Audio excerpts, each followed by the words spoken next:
Hi guys, James Orr, founder of Decisive Trading. So first thing is, I hope you're all having a good trading month so far. We are in August. August is notoriously difficult to trade through. I can still remember my first trading year when I was still learning. I didn't really have any clue that in August, volatility and volume tended to drop off of a cliff because, of course, traders tend to go on holiday, and I just tried to sort of steamroll through the markets. I didn't understand why some days I was having a 10, 20 point range on the market and I got annihilated. So hopefully you're all faring better than me. Sometimes in August, it can be best to just sort of step back, reflect on what you've achieved so far in the year, and then only act like the sniper and strike when you see those best setups.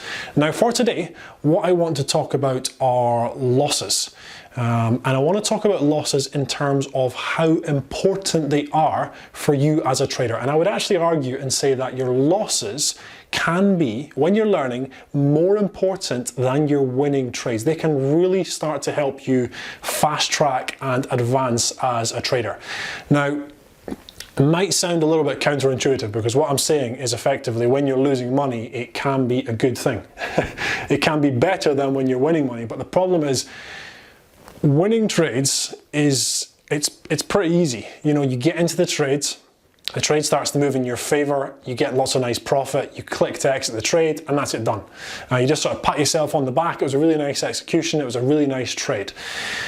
But the losing trades invariably are, well, obviously, they are what cause people to fail. And it doesn't just tend to be your failing trades that are part of your trading plan. And that's why failing trades are so important, because if you start to sort of lift up the rug and look under the rug, you can start to learn a lot from what is going on.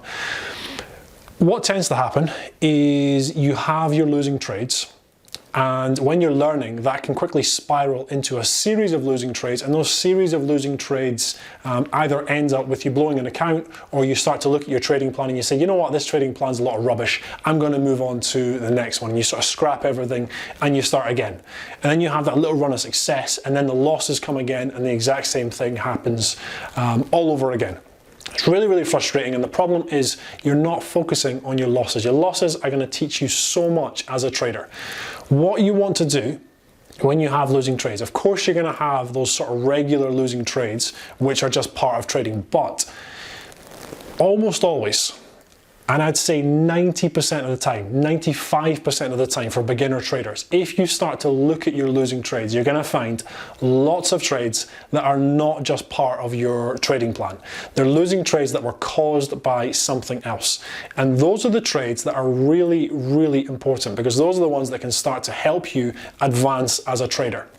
So first of all, you should be keeping a diary of all your trades. And in that diary, you should sort of go into breakdowns, especially with the losing trades, of how you were feeling, what happened, and then on the next trade, if you carried that loss into the next trade. And what you'll start to do is you will start to build up a sort of picture of your trading weaknesses. And once you can identify your trading weaknesses, you can start to work on ways to, I wouldn't say completely remove the weaknesses, but you can sort of work on ways to numb down the effect of your weaknesses. And you can sort of make it so that, for the most part, your weaknesses aren't going to start influencing your trading. Your trading diary or the note you're keeping of these trades should be as detailed as possible, because the more detailed you are, the further into those trades you're going to be able to go when you're looking back on them, and you're going to start to be able to spot those problems. So what I'll do is I'll give you let's go over sort of 2 or 3 of the weaknesses that I discovered when I first started really focusing in on my trading weaknesses. And then what you can do is, when you're starting to evaluate your own weaknesses, you can let me know what they are in the comment section. We'll see if there's any common themes. I can almost guarantee there will be common themes, because we are pretty much the same when it comes to trading. We react in very, very similar ways. I've sort of learned that over dealing with lots and lots of students over the years, and also my own trading. So one of the things that I found was that if I have, well, first of all, if I have a losing trade, that mentally affects me. That's the first thing. It affects most people, but for me personally, it really is sort of like a punch in the gut when I have a losing trade. It's easy to sort of have the loss, but what I found was that it could quite easily start to move into the next trade. And what would happen for me is that I'd have the loss and I wouldn't realize it, but I was trying to force the next trade because I didn't want to end the day in the negative. We can actually go over today. My trading day today, I had a losing trade sort of early on, and that losing trade, when I look back at it, maybe not the perfect execution, maybe not the perfect entry, but because I had identified my trading weaknesses years ago, I knew that if I just sat at the computer, what's likely going to happen is I'm going to take a poor entry on the next one, and most likely I'm going to spiral the losses, multiply the losses. So what I needed to do is I needed to get up from the computer and I needed to have a break. And that's one of the things that I'll always do after I have a losing trade. The reason I knew that I had to do that is because I started focusing on my losses. So after a losing trade, I need to have a break. And today, what happened was I had my break, I came back, I was sitting for a couple of hours, the market was a little bit choppy in a resistance level where I was looking for a sell position. Now, if I hadn't had that break, I would likely have started to try and jump into trades up there. But I was able to sit down and wait, and the setup eventually came, and I was able to take the trade, really nice trade, cleared out the loss, and left me in a small profit for the day. Now, my second weakness, I would say, would be when I have more than one losing trade in a row. If I have 2 losing trades in a row, I know that my trading ability absolutely plummets and I start to make stupid mistakes. I start to take unnecessary risks, and that can snowball. And what I found by looking at my losses instead of focusing only on my wins is that the most damage I was doing was coming after 2 losses in a row. So what did that mean for me? It meant after 2 losses in a row, my computer goes off. Sometimes I will then take the next trading day off. It all depends how I wake up the next day and how I feel. If there's any sort of hint that I am not feeling 100% and I'm still a little bit sort of peeved off at the 2 losses, I will just take the day off. I just won't trade. And the reason I was able to sort of build that ability, again, focusing on the losses. Now, for a third weakness, what would I say? A third weakness can be, I'm trying to sort of think of one. My third weakness, actually, we can go over the one where I went through a period of when I was sitting down at the computer. I believe I'd had a couple of months of winning trades early in the morning. I sort of began to build this belief that my best trades would always come in the morning.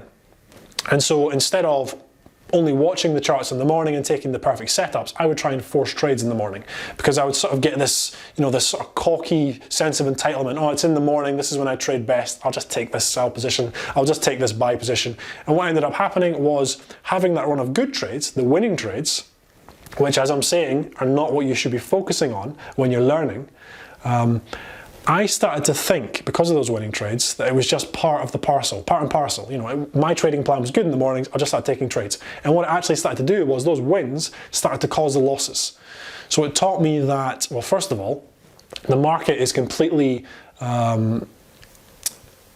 unwilling to give me good trades in the morning. It doesn't even know that I'm trading in the morning. It was just a run of good trades. And it taught me that having lots of winning trades, especially if they come in a certain part of the day, can actually lead me to grow overconfident and take unnecessary risks and again start to lose trades. So what that taught me to do, and what I still do now, is when I sit down at the charts, I have this sort of sheet of paper.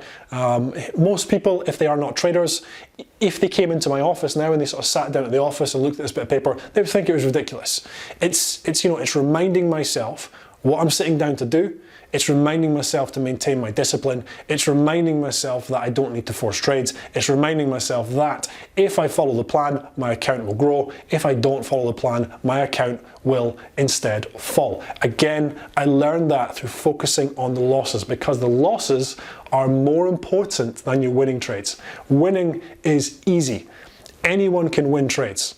Anyone can have a trading plan that tells them how to get into trades and take the winning trades. If it was that easy, everybody would do it. It's not easy. So what you need to do is separate yourself. You need to start being able to analyze yourself. And one of the ways to do that is to focus on your losing trades. All you need to do is keep a diary of your trades. Even when you first finish the trade, if it's a losing trade, write down how you feel. Write down how you start to act on your next trade. Write down if the next entry you take was a good entry or if you forced it because of the previous loss. All those sort of things are going to help you learn and grow as a trader. Much more important than simply looking for the winning trades is putting the magnifying glass on the losses and figuring out exactly what is going on. Okay guys, so that is everything for today. As always, I hope that was helpful. I hope that helps you start to focus on your losses, and I hope through focusing on the losses, it helps you start to improve as a trader. I'm James Orr, and thank you.